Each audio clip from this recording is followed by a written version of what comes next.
생명을 살리는 교회, 이런 제목의 말씀 함께 나누겠습니다.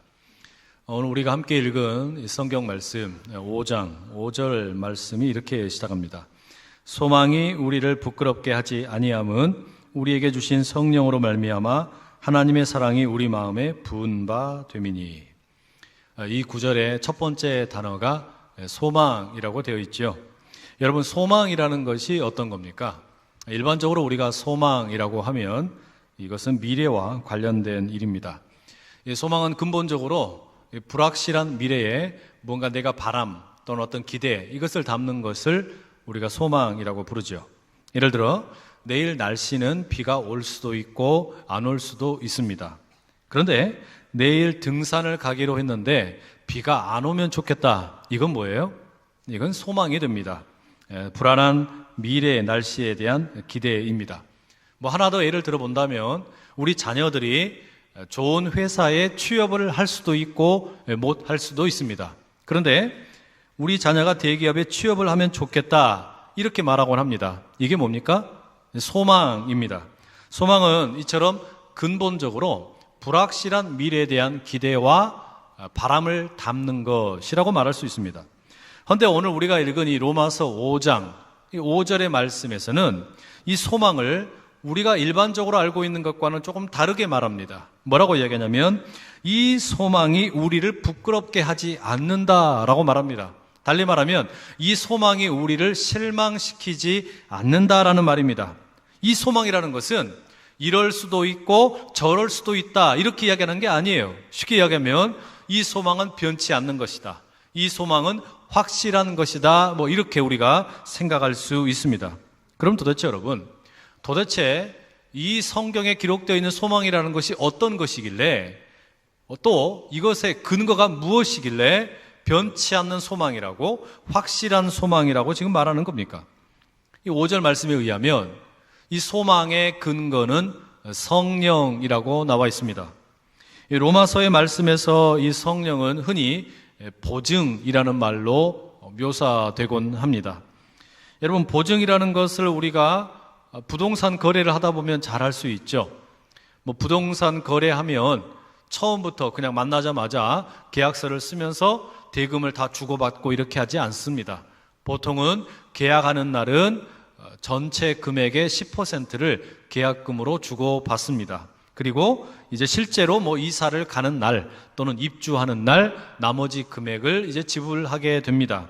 그래서 이 계약하는 날 지불하는 이 계약금을 가리켜 보증이 된다라고 말합니다. 그 말은 앞으로 이제 이 계약대로 모든 것이 잘 이루어질 것이다, 그것을 보증한다, 그 계약에 보증이 된다, 이런 의미를 담고 있는 것이죠. 마찬가지입니다. 성령께서 보증이 되신다라는 것은 성령께서 앞으로 일어나게 될 일의 확실을 보여주고 증거해 준다, 이런 의미입니다. 지금 여러분, 우리는 예수님의 처음 오심, 초림과 다시 오실 재림 사이에서 살아가고 있는 존재입니다. 우리는 예수님을 믿음으로 인해서 구원을 받았습니다. 그러나 이 구원은 아직 완성된 구원은 아닙니다. 이것을 비유하자면 마치 우리가 어느 아파트에 입주를 하기 위한 계약은 했습니다. 그러나 아직 입주 날짜가 오지는 않은 것과 같은 겁니다. 입주 계약을 했기 때문에 이제는 입주 날을 기다리기만 하면 됩니다. 바로 그 사이에 살고 있는 것이 오늘 우리의 실존이라고 할 수 있습니다. 그러니 보증이 되시는 성령께서 하시는 일은, 우리는 지금 예수님이 처음 오심으로 그 예수님을 믿음으로 이 구원이 우리에게 찾아왔는데, 이 구원이 온전히 이루어지게 될 예수님의 다시 오심에 대한 소망을 확인시켜 준다라는 겁니다. 그게 소망의 내용이에요. 우리가 소망하는 것은 결국 예수님의 다시 오심, 그리하여 모든 믿는 자들을 완전한 구원으로 이끄실 것, 이것을 우리가 소망하고 있다라는 겁니다. 그리고 그것이 확실할 것이다라는 것을 이 성령께서 날마다 우리에게 들려주고 계신다라는 겁니다. 천국에 입성하는 그날까지, 천국에 입주하는 그날까지 성령께서는 오늘도 매일같이 우리에게 보증이 되셔서 이 구원은 확실하다, 이 구원은 분명하다, 이것을 들려주고 있으시다라는 거죠. 그럼 여러분, 이 성령께서 우리에게 들려주시는 이 보증이 되시는 성령께서는 우리의 구원이 확실하다라는 것을 어떻게 들려주고 계시는 겁니까? 무슨 이야기를 들려주시겠습니까? 그 이야기는 바로 하나님의 사랑 이야기입니다. 하나님께서 우리를 얼마나 사랑하셨나, 그 사랑의 이야기를 날마다 들려주시는 겁니다. 우리가 주일날 나와서 이렇게 예배를 드릴 때 설교가 다른 거 아니잖아요. 예수님이 우리를 얼마나 사랑하셨나, 그거를 듣고 또 듣고 듣고 또 듣는 거, 이게 여러분 설교 아닙니까? 성령께서는 그 설교 가운데, 또한 우리의 묵상하는 말씀 가운데, 또 큐티 가운데 날마다 우리가 얼마나 큰 사랑을 받았는지 그걸 들려주신다는 이야기예요.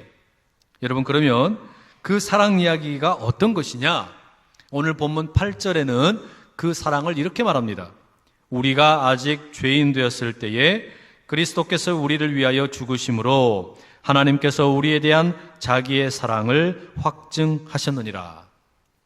이 하나님의 사랑을 뭐라고 이야기하냐면, 우리가 아직 죄인 되었을 때에 시작된 사랑이라고 말합니다. 우리가 죄인 되었을 때에 뭔가 사랑받을 만한 업적이나 자랑이나 자격이 있어서가 아니라 아무런 자격 없이 오히려 문제만 가득하고 쓰레기 더미만 잔뜩 쌓여 있는 것 같은 그런 인생일 때에 하나님께서 우리를 사랑하셨다라는 겁니다. 여러분, 이게 어떤 사랑인지 제가 비유로 하나 이렇게 말씀을 드리죠. 우리가 지금 러시아에서 진행되고 있는 이 월드컵 함께 지켜보고 있지 않습니까? 안타깝게도 대한민국 이 축구 국가대표팀은 예선에서 탈락하고 말았습니다.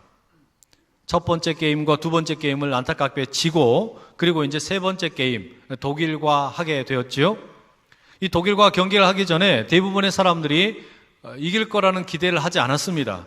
심지어는 국가대표팀 감독도 우리가 독일을 이길 수 있는 가능성은 1% 정도밖에 되지 않는다, 이런 이야기를 했을 정도입니다.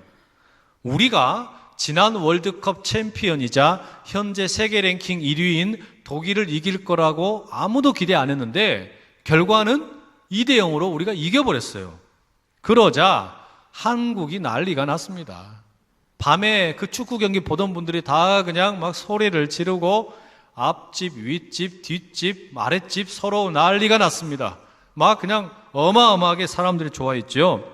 독일 한 게임 이겼더니 1차전, 2차전 졌던 것은 다 잊어버리고 우리가 마치 세계 챔피언 된 것처럼 그렇게 좋아하더란 말이에요. 그런데 아니, 한국이 승리해가지고 우리가 좋아하는 건 이해가 되는데 우리만큼이나 열광적으로 좋아하는 나라가 또 하나 있었습니다. 멕시코. 이 멕시코가 또 그렇게 좋아했어요. 왜냐하면 우리가 독일을 이겨버렸더니 어부지리로 이 멕시코가 16강에 진출을 하게 된 겁니다. 그래가지고요, 이 경기가 있었던 날 멕시코에 우리나라 대사관이 있지요. 그 대사관의 대사를 멕시코 사람들이 몰려가가지고 막 행가래를 치고 목마를 태워주고 난리가 났어요. 한국 사람이랑 비슷한 사람만 보이면 이 멕시코 사람들이 막 꼬레야 와 파이팅 이러면서 난리가 난 겁니다. 그렇게 여러분, 멕시코 사람들이 우리를 사랑해 줬습니다.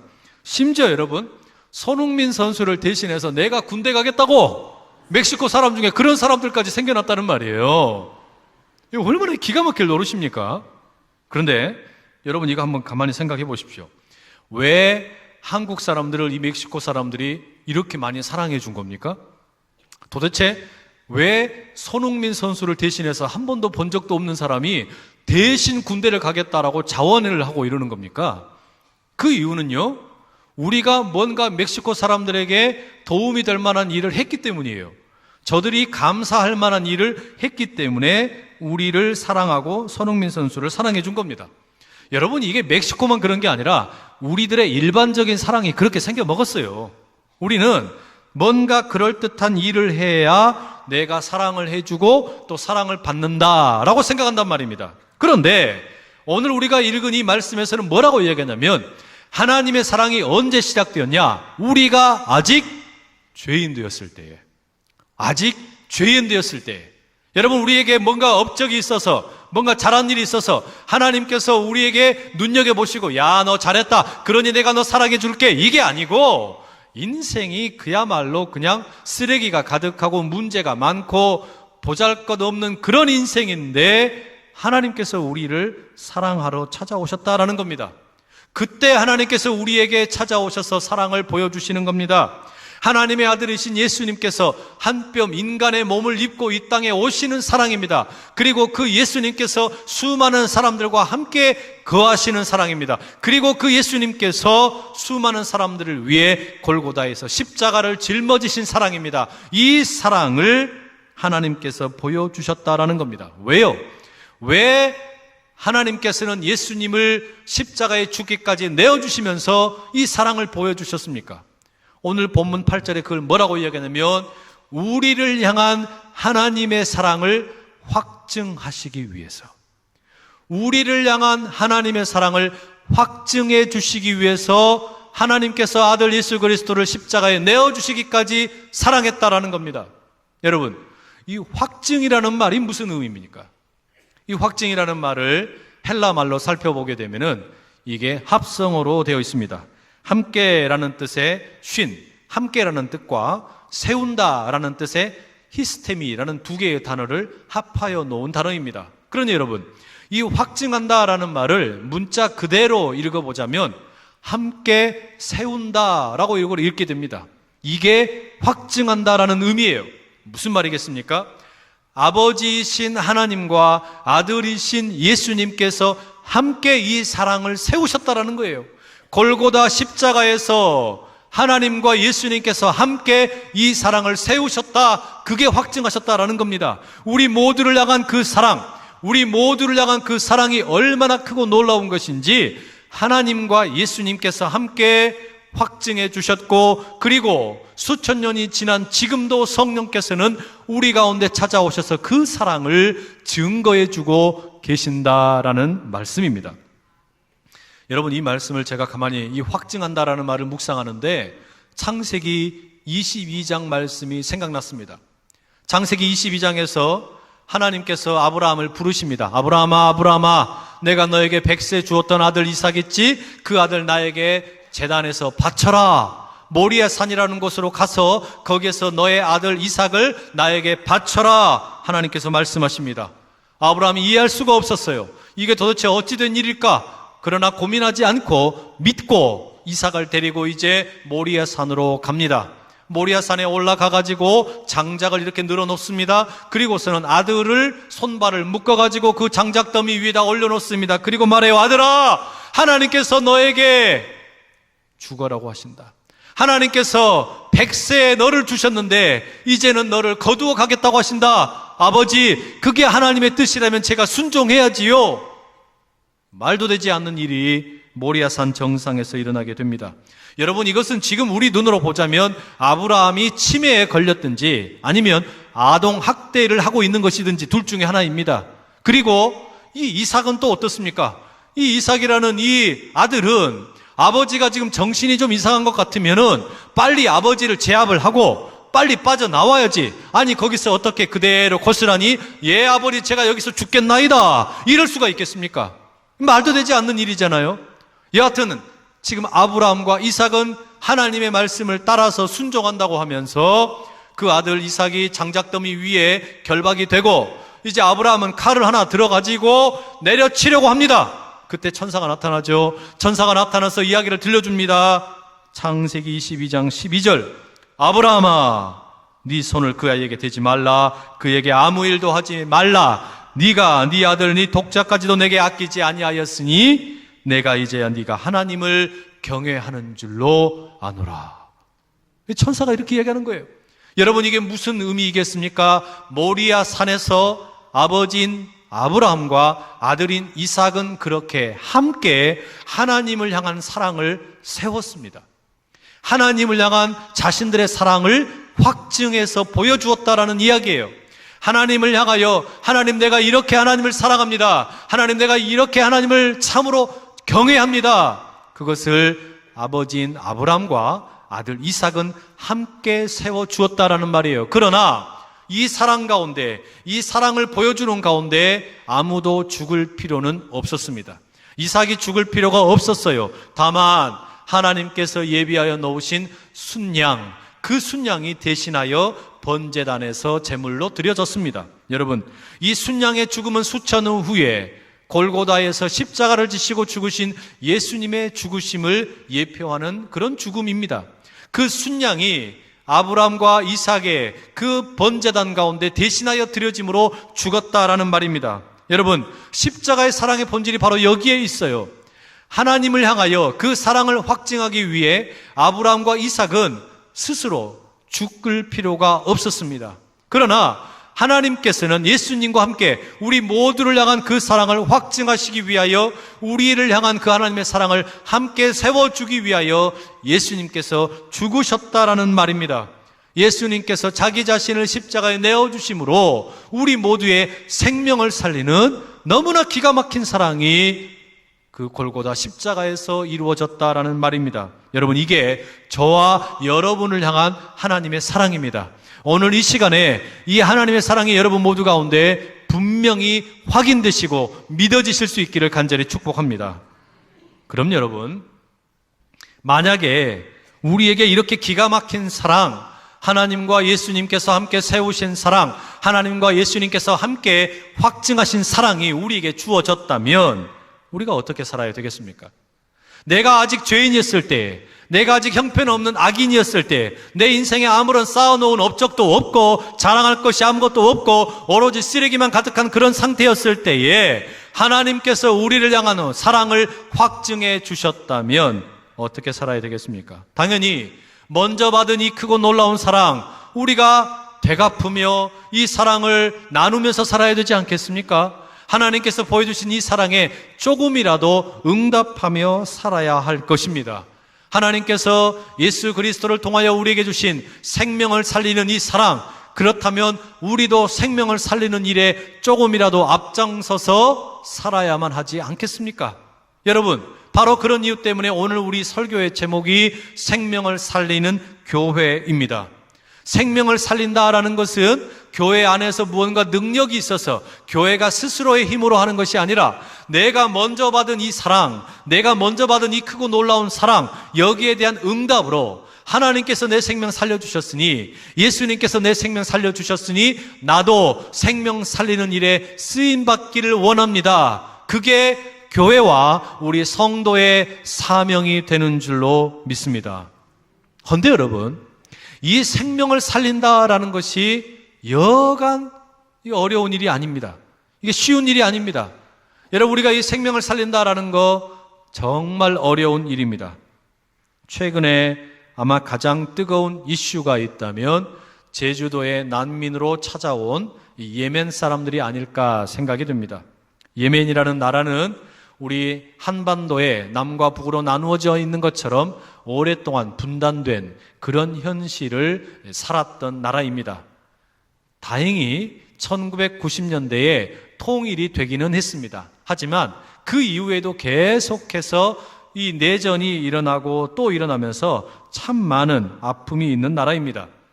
2014년 9월에는 이슬람 시아파의 맹주인 이 이란의 지원을 받아서 후티 반군이 수도를 점령하고 당시의 대통령이었던 하디를 끌어내렸습니다. 그러자 2015년 3월에는 또 다른 이슬람의 세력인 수니파의 맹주인 이 사우디아라비아의 이 지원을 받아서 하디 정부가 군사 개입을 합니다. 이러면서 시아파와 수니파가 함께 부딪히게 되고 내전이 격화되고 말았습니다. 국제구호단체에 따르면 이런 예멘의 내전으로 인해서 2015년 3월부터 작년 말까지만 민간인이 13,600명이 사망했습니다. 그리고 전체 인구 2,800만 명 가운데 2천만 명이 긴급 식량 지원이 필요한 상태가 되고 말았습니다. 결국 이런 전쟁으로 인해서 예멘에서만 200만 명에 달하는 난민들이 생겨나게 되었고 그 가운데 해외로 탈출한 난민이 19만 명이 이르게 되었습니다. 그리고 바로 그 19만 명 중에서 561명이 살고 싶어서 제주도 난민으로 들어온 것입니다. 19만 명 중에서 0.01%도 되지 않는 사람들이 한국 땅에 오게 된 것입니다. 죽음과 빈곤과 질병을 피해서 제주도에 찾아왔습니다. 그렇게 이제 난민의 지위를 얻고 싶었는데 이 사람들이 마주한 현실이 너무나 혹독했습니다. 생각하지도 못했던 저항을 만나게 된 겁니다. 무려 54만 명이 넘는 대한민국의 국민들이 그 예멘의 사람들을 난민으로 받으면 안 된다, 국민청원을 했습니다. 게다가 어제는 서울과 제주의 곳곳에서 난민을 받아들이면 안 된다, 반대 시위와 아니다, 난민들을 받아야 한다, 찬성하는 집회가 함께 있었습니다. 지금 이게 대단히 뜨거운 이슈가 되었음에 틀림없습니다. 어제 6월 30일자 한국일보 신문을 보니까 이 난민을 수용하는 데 가장 반대하는 연령층이 20, 30대라고 합니다. 거의 70%에 가까운 20, 30대가 반대한다라고 그런 여론조사가 나왔습니다. 반면에 40대 이상에서는 비교적 그 반대 비율이 낮게 나왔습니다. 그럼 왜 이렇게 많은 사람들이 이 예멘에서 온 난민들을 반대하는 것일까? 크게 보니까 두 가지 이유가 있었습니다. 첫째는 이 500명이 넘는 이 예멘 난민들을 보니까 대부분이 젊은 남성들이더라는 겁니다. 그리고 제주도에 오기까지 다 자기 돈 내고 왔더라는 겁니다. 그러니 이 사람들은 전쟁을 피해서 찾아온 난민이 아니고 정치적인 난민이 아니고 불법으로 취업을 하기 위해서 찾아온 사람들이라는 겁니다. 또 두 번째 이유는 이 사람들이 대부분이 다 젊은 20, 30대 남자들인데 이슬람 사람들이라는 거예요.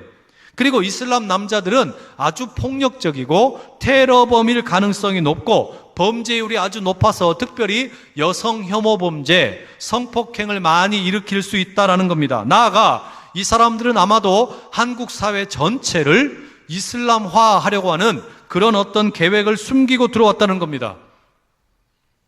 저는 이런 반대가 아주 조금은 일리가 있다라고 생각을 합니다. 난민을 받아들이는 것이 아직 대한민국에서 시기상조다, 그렇게 생각하는 분들의 생각 있을 수 있습니다. 그런데 신문을 읽으면서 안타깝다라고 느껴지는 것이 몇 가지 있었습니다. 그 중에 첫 번째가 뭐냐면 우리나라는 이미 1992년에 UN 난민협약에 가입을 했습니다. 이 협약에 가입했다라는 것은 세상에서 이 세계 가운데 지구촌 곳곳에서 분쟁이 생겨서 난민들이 발생하는데 그런 난민들이 피하게 되었을 때 이들을 그냥 문전박대하지 않고 어떻게든지 돌보겠다라는 것을 약속했다는 겁니다. 그리고 오늘이 7월 1일인데 우리나라는 2013년 7월 1일, 그러니까 정확하게 5년 전에 오늘 난민법을 시행하였습니다. 아시아 최초로 난민법을 시행한 나라가 우리나라입니다.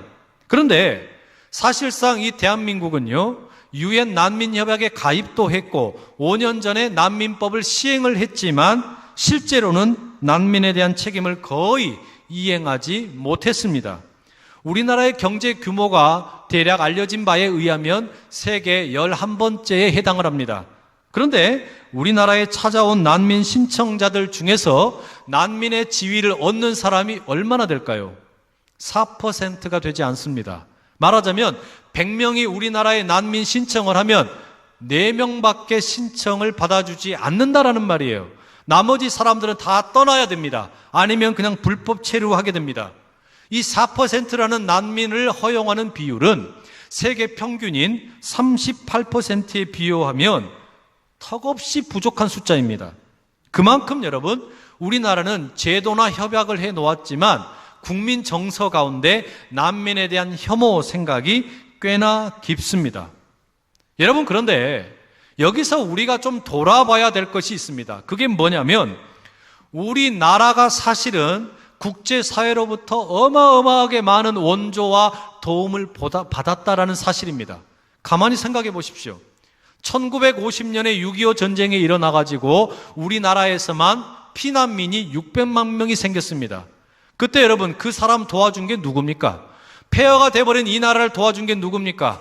우리 스스로 일어난 것이 아니라 수없이 많은 나라들이 도와줘서 우리나라가 여기까지 성장하게 되었습니다.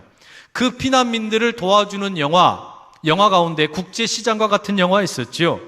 흥남부두에서 그냥 그대로 있었으면 죽을 수밖에 없었던 피난민들, 미국의 군함이 무기를 다 버려버리고 10,000명이 넘는 사람들을 배에 태워서 거제도에 있는 수용소에서 지내게 해 주었습니다. 그렇게 우리나라 가운데 수많은 사람들이 살아남았다는 말이에요. 여러분, 이런 일을 한 게 미국과 같은 선진국에서만 이런 일을 한 것이 아니라 우리나라가 전쟁이 나고 600만 명이 넘는 이런 피난민들이 생겨났을 때 우리를 돕겠다고 찾아온 나라들 중에는 지금 우리가 보기에 너무나 보잘것없어 보이는 이라크, 스리랑카, 그리고 현재 내전으로 인해서 가장 많은 난민이 나오고 있는 시리아와 같은 나라들이 우리나라 돕겠다고 찾아왔었습니다. 그런데 여러분, 지난해 시리아에서 우리나라에 찾아온 1,300명의 난민 신청자 중에서 몇 명이나 난민으로 등록된 줄 아십니까?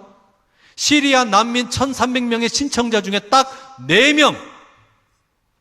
4명만 난민으로 지위를 인정받았습니다. 여러분, 이건 뭔가 좀 문제 있는 것 같지 않으세요? 우리가 과거에 일제 식민지에 살고 있을 때 수많은 나라들이 선교사를 보내서 우리를 도와주어서 우리가 좀 살만해졌고 1950년에 6.25 전쟁 때문에 600만 명이 넘는 사람들이 피난민으로 살아갈 때 우리를 도와주는 국제사회의 원조 때문에 우리가 여기까지 왔는데 이제 우리가 어느 정도 좀 살만해지니까 우리에게 조금 은혜를 구하면서 찾아온 사람들 나몰라라 문전박대해버리는 거, 여러분 이건 좀 염치 없는 일 아닙니까?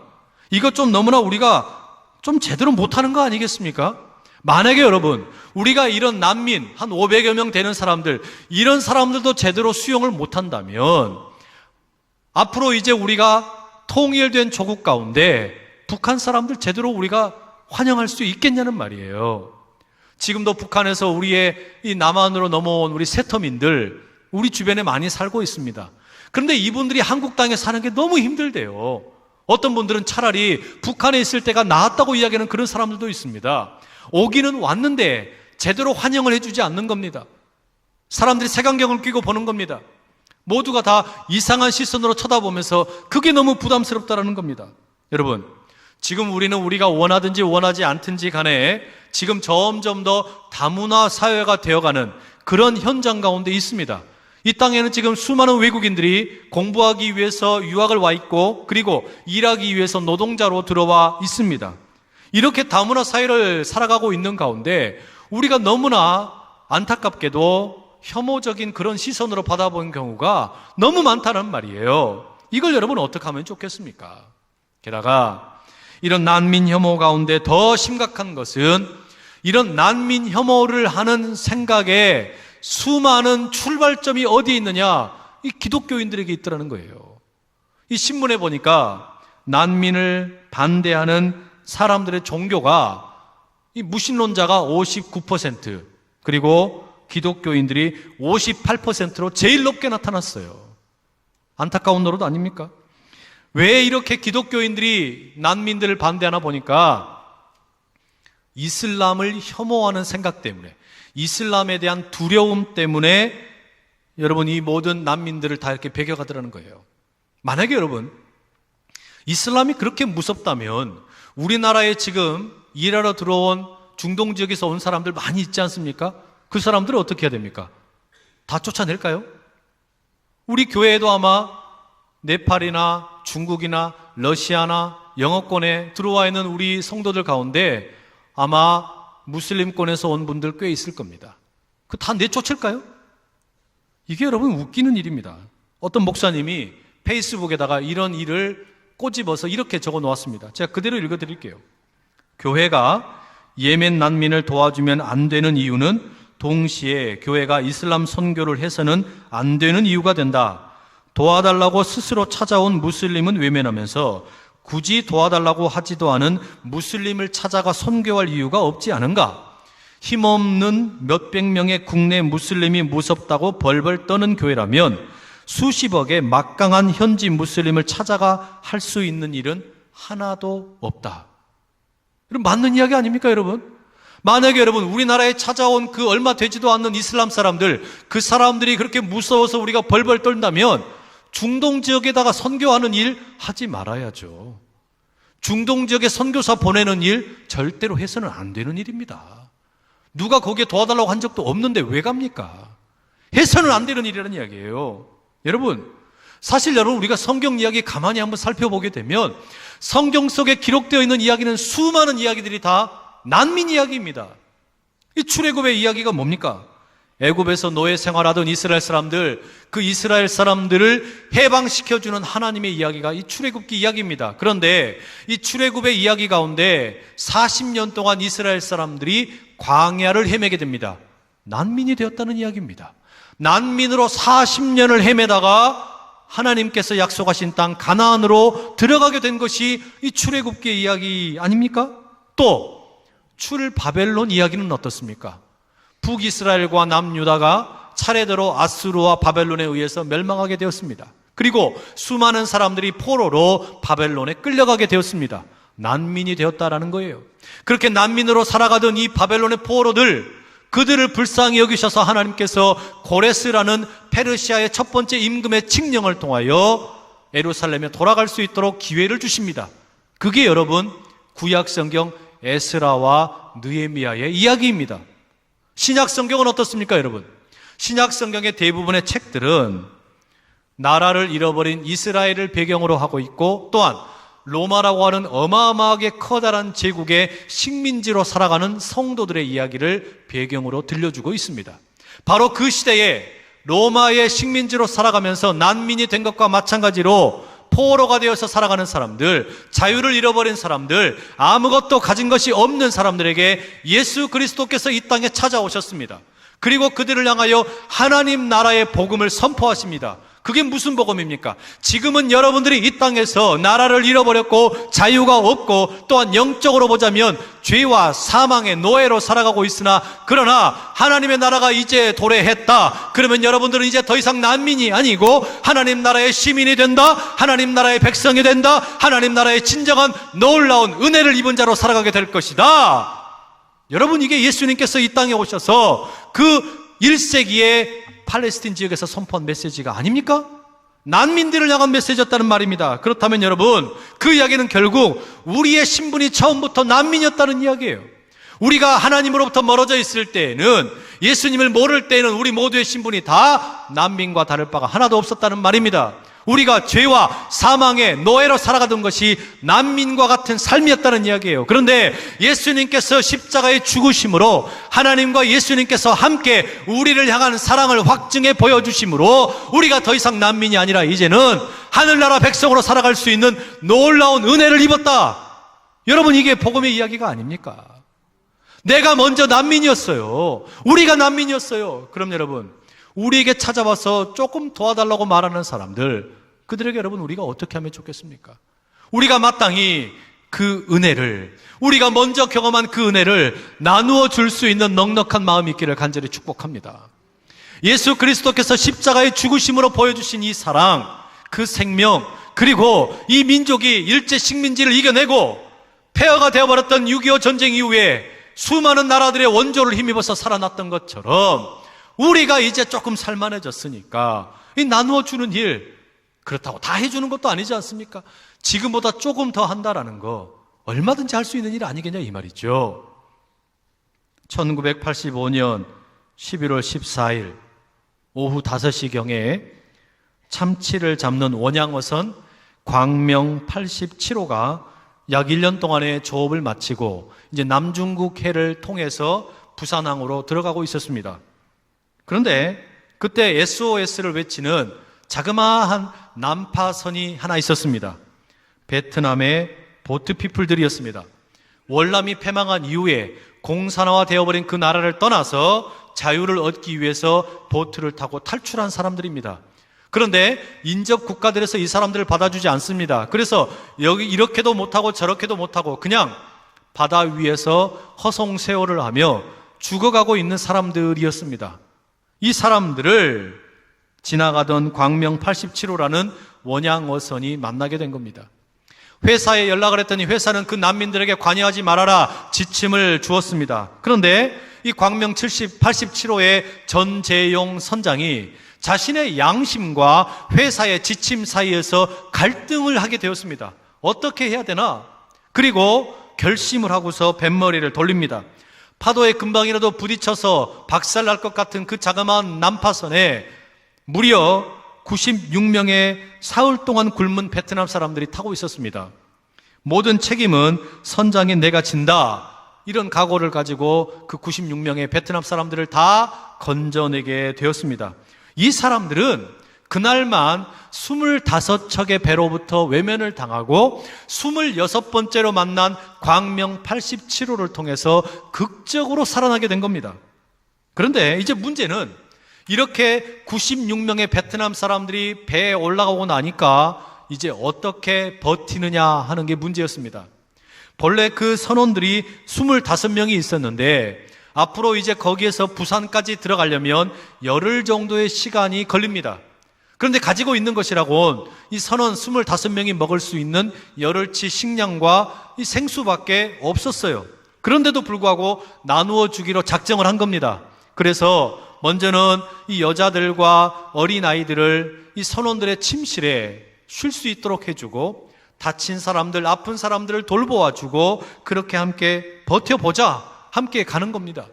그리고 이제 식량이 떨어져 가니까 이 전재용 선장이 이 보트 피플들에게 뭐라고 이야기했냐? 여러분 걱정하지 마세요. 우리가 참치 많이 잡아놓았습니다. 그러니까 배고프면 참치 먹으면 됩니다. 이렇게 안심을 시키더라는 겁니다.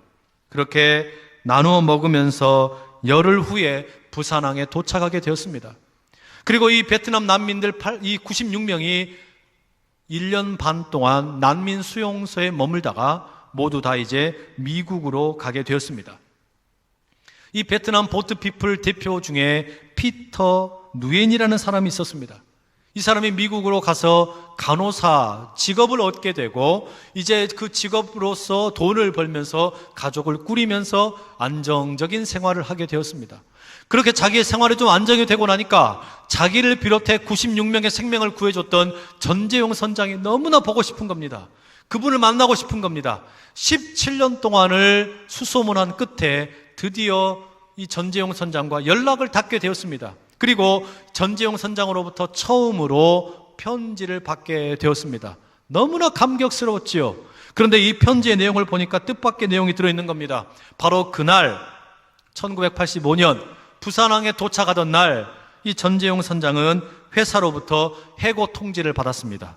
그리고 난민을 허락 없이 구했다는 이유 때문에 정부의 기관으로부터 조사를 받았습니다.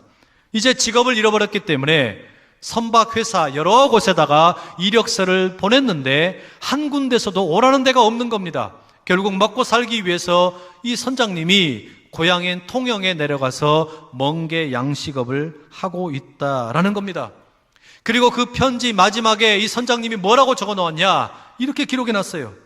보트 피플을 구조할 때, 여러분들을 구조할 때 저는 제 미래와 경력까지 희생해야 한다는 거 알고 있었습니다. 그러나 지금까지 저는 한 번도 96명의 생명을 구원한 것을 후회해 본 적이 없습니다. 여러분, 이거 너무나 귀하고 아름다운 사람 아닙니까? 여러분, 이게 교회가 해야 될 사명이라는 말이죠. 생명을 살리는 일, 여러분 이게 오늘 우리가 해야 되는 일인 줄로 믿습니다. 이 생명을 살리는 일, 여러분 이게 오늘 우리에게 주어진 일이라는 이야기예요. 교회와 성도가 마땅히 해야 되는 일이 바로 이런 일이라는 겁니다. 단지 영혼을 구원하는 일만이 아니라 이 땅에 살아가고 있는 수많은 사람들 가운데 이렇게 난민이 되어가서 살아가는 사람들, 배고파서 죽어가는 사람들, 병들어서 신음하며 아파하는 사람들, 또 먹을 것이 없어서 신음하는 노숙자들, 그리고 장애를 앓고 있어서 사람 대접받지 못하는 사람들, 그리고 연로하셔서 세상 사람들로부터 관심받지 못하는 사람들, 이 땅에 찾아온 많은 수많은 외국인 노동자들, 어린이들, 청소년들, 여러분 이들 우리가 돌봐야 될 난민이라는 말입니다. 바로 여러분 이들을 돌보는 것이 우리 교회가 해야 되는 일이에요. 이 교회가 여러분 바로 이런 생명을 살리는 일에 앞장서 나가야 된다는 말입니다. 왜냐? 우리 안에 뭔가 가진 것이 많아서 또는 우리에게 넉넉한 힘이 있어서가 아니라 하나님께서 먼저 우리에게 부어주신 예수 그리스도를 내어주시기까지 보여주신 십자가의 사랑 때문에, 그리고 우리 민족이 일제 식민지와 6.25 전쟁을 겪으면서 수많은 나라들로부터 먼저 그런 도움을 받았기 때문에 마땅히 우리의 받은 바 사랑 때문에 되갚아야 될 우리에게 의무가 있다는 이야기입니다. 여러분, 우리 교회를 보십시오. 저는 우리 교회에서 가장 자랑스러운 거 여러 가지 수없이 많이 있지만 우리 제일복지재단 너무나 자랑스럽습니다. 일찍이 오래전부터 교회가 어려울 때, 교회를 건축할 때 우리가 먼저 다른 이들 도와야 된다는 생각 때문에 요양원도 짓고 고아들을 돕고 외국인들을 돕고 또 장애인들을 돕고 이 땅에 수없이 많은 어린이들, 청소년들 섬기는 일에 이렇게 앞장서서 나가다 보니까 얼마나 그럴듯하고 멋진 재단이 만들어졌습니까? 여러분, 대한민국에 있는 수없이 많은 교회 찾아보십시오. 이런 교회 별로 없습니다. 이렇게 많이 섬기는 교회 없다는 말이에요. 여러분, 자부심을 가지세요. 생명을 살리는 일에 우리가 이렇게 동참하게 되면 여러분, 하나님께서 우리 외면하실까요? 하나님께서 우리를 내버려 두시겠습니까? 아니요, 절대 내버려 두시지 않습니다. 모리아 산에서 그 아들 이삭을 칼로 죽이려고 할 때 천사를 보내셔서 막으셨다는 말입니다. 하물며 하나님의 기뻐하시는 일, 생명을 살리는 일에 교회와 성도가 앞장설 때 하나님께서 능력 주시고 힘 주시고 역사하여 주셔서 크고 놀라운 일들 감당한다, 잘한다, 내 아들아, 내 딸아, 내 교회야 잘한다, 하나님께서 힘 주시고 역사하여 주실 줄로 믿습니다. 하나님께서 우리를 그렇게 힘 주신단 말이에요. 내가 너와 함께 할 것이다, 내가 너를 끝까지 붙들어 줄 것이다, 가진 것 가지고 나누는 너의 모습이 너무나 아름답다, 하나님이 기뻐하신다는 말입니다. 이 일 가운데 넉넉하게 쓰임받는 우리 교회와 성도 여러분 다 되실 수 있기를 간절히 축복합니다. 그래서 여러분, 오늘 우리가 함께 읽었던 이 로마서 5장 8절을 우리는 이렇게 읽을 수 있는 거예요. 우리가 아직 난민 되었을 때에 그리스도께서 우리를 위하여 죽으심으로 하나님께서 우리에 대한 자기의 사랑을 확증하셨느니라. 여러분, 이 마음 가지고 힘있게 나가는 우리 모두 다 될 수 있기를 축복합니다. 우리의 시간에 마음 모아서 한번 같이 기도하기 원합니다. 하나님, 우리가 난민 되었을 때에, 우리가 죄인이었을 때에 하나님께서 예수님과 함께 세워주신 그 사랑으로 보여주시고 확증하신 것 우리가 먼저 받았습니다. 그리고 이 나라 이 민족 일제 식민지 가운데, 그리고 수많은 그 6.25의 패전 가운데, 그 모든 잔해 가운데 하나님께서 수많은 나라들을 통하여 우리를 살려주셨습니다. 주여, 받은 바 그 사랑 가지고 나눌 수 있는 넉넉한 마음 우리에게 있게 하여 주시옵소서. 생명을 살리는 교회와 성도가 되게 하여 주시옵소서. 우리 그 마음의 소원을 가지고 주여 힘있게 세 번을 치고 기도합니다. 주여, 주여, 주여. 사랑하는 아버지 하나님, 하나님께서 예수 그리스도를 우리 가운데 주심으로 십자가에 달려 죽기까지 그 사랑 주셨습니다. 생명을 살려주셨습니다. 이제 주님, 우리가 그 사랑 받았으니 이 생명을 살리는 교회 되게 하시고 성도가 되게 하여 주시옵소서. 아버지, 이 사랑이 얼마나 크고 놀랍습니까? 우리 민족이 받은 사랑이 너무나 크고 놀랍습니다. 아버지는요, 이 일을 우리가 아버지 하나님 나눌 수 있게 해주셔서 우리의 가진 것 나눔으로 하나님께서 더 크게 주어주시고 더 놀랍도록 축복하실 것을 믿고 나가는 우리 모두가 다 되게 하여 주시옵소서. 주님께 온전히 맡겨드리옵나이다. 사랑하는 아버지 하나님, 우리가 아직 죄인 되었을 때에, 우리가 아직 난민 되었을 때에 하나님께서 아들 예수 그리스도를 십자가에 내어 죽기까지 허락하심으로 하나님과 예수님이 함께 우리를 향한 사랑을 확증해 주셨습니다. 이 큰 사랑을 우리가 받았습니다. 우리 민족이 일제 식민지와 6.25 전쟁의 그 잔해 위에서 수많은 나라들의 원조와 도움을 통해 여기까지 올 수 있었습니다. 주여, 우리가 이 큰 사랑 먼저 받았는데 어찌 나누지 않을 수 있겠습니까? 넉넉히 나눌 수 있는 마음 주시고, 나눌 때에 우리 것이 그저 빼앗기고 사라지는 것이 아니라 도리어 더 많은 것을 부어주시는 놀라운 하늘 은총을 경험하게 하여 주시옵소서. 생명을 살리는 교회, 생명을 살리는 성도로 살아가는 우리 모두 되게 하여 주시옵소서. 예수님의 이름으로 기도드립니다. 아멘.